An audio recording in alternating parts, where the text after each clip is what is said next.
लोकसभा चुनाव में योगी के करीबी देंगे मोदी को जोरदार झटका। योगी के करीबी ने अलग पार्टी बनाने का किया ऐलान। बीजेपी के गढ़ में ही उसे मिलने वाली है सबसे बड़ी चुनौती। लोकसभा चुनाव से पहले यूपी में बीजेपी की परेशानी लगातार बढ़ती दिखाई दे रही है।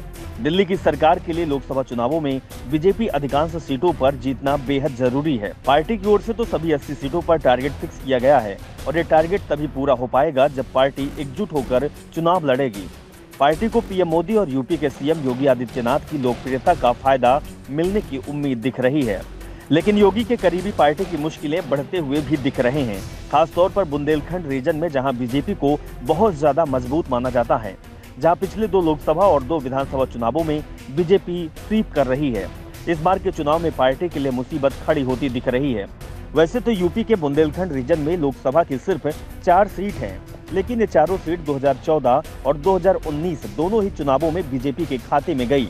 सबसे बड़ी बात तो ये है कि 2019 में सपा और बसपा के गठबंधन के बावजूद भी ये गठबंधन किसी भी सीट पर बीजेपी को टक्कर नहीं दे पाया था। हर सीट पर दोनों ही दलों के बीच वोटों का अंतर 10% से ज्यादा का रहा था, लेकिन इस बार बीजेपी के लिए पुराना प्रदर्शन दोहराना बेहद मुश्किल दिखाई दे रहा है और ये डर योगी आदित्यनाथ के करीबियों के चलते ही बढ़ता दिखाई दे रहा है।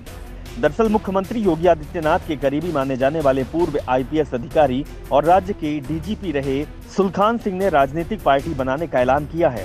वैसे तो यूपी में पहले से ही कई पार्टियां हैं, लेकिन सुलखान की पार्टी को लेकर सबसे ज्यादा चिंता बीजेपी के अंदर ही दिखाई दे रही है, क्योंकि पार्टी को डर है कि सुलखान की पार्टी बीजेपी के ही वोटों को काटेगी, जिसका फायदा इंडिया गठबंधन को होगा। सुलखान ने अलग राजनीतिक दल बनाने के साथ ही अलग बुंदेलखंड राज्य बनाने का ऐलान भी कर दिया है। सुलखान सिंह ने अपनी पार्टी का नाम बुंदेलखंड लोकतांत्रिक पार्टी रखा है, यानी कि पार्टी में भी उन्होंने बुंदेलखंड का नाम शामिल किया है और बता दिया है कि पार्टी का प्रमुख फोकस कहाँ होगा।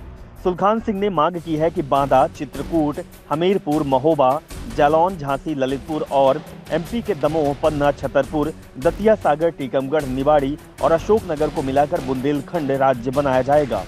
सुलखान सिंह की पार्टी द्वारा जारी किए गए पर्चे में कहा गया है कि राज्य के बजट पर हमारी मांगे राज्यों के शेष हिस्से में प्रतिस्पर्धी होने के कारण हमें हमारी जरूरतों के हिसाब से योजनाएं नहीं मिल पाती है। इतने बड़े राज्यों के जिन क्षेत्रों के लोग ज्यादा राजनीतिक प्रभाव वाले हैं, वे अधिक धन ले जाते हैं, जबकि बुंदेलखंड को इस समय सबसे ज्यादा मदद की जरूरत है।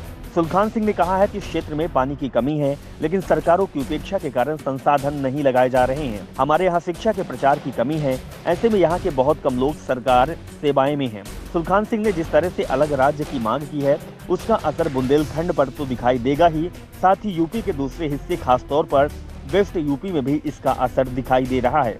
वेस्ट यूपी में तो अलग प्रदेश बनाए जाने की मांग लंबे समय से चल रही है। लगभग 27 लोकसभा सीटों को लेकर अलग से पश्चिमी उत्तर प्रदेश, जिसे अजीत सिंह से हरित प्रदेश नाम दिया है, उसकी मांग की जा रही है। लेकिन सबसे बड़ी बात तो यह है कि पश्चिमी उत्तर प्रदेश की मांग का प्रदेश के 2 सबसे बड़े दल सपा और बीजेपी दोनों ही विरोध कर रहे हैं। सपा को डर इस बात का है कि पश्चिम यूपी अलग होने से यहाँ सपा का आधार तेजी से कम हो जाएगा और कांग्रेस बीएसपी उसके आधार में सेंध लगा देंगे, क्योंकि पश्चिमी यूपी में सपा का आधार वोट बैंक बेहद कम है, जबकि मुस्लिम आबादी अच्छी खासी है और सपा के कमजोर पड़ते ही ये वोट किसी और दल की ओर मुड़ जाएंगे।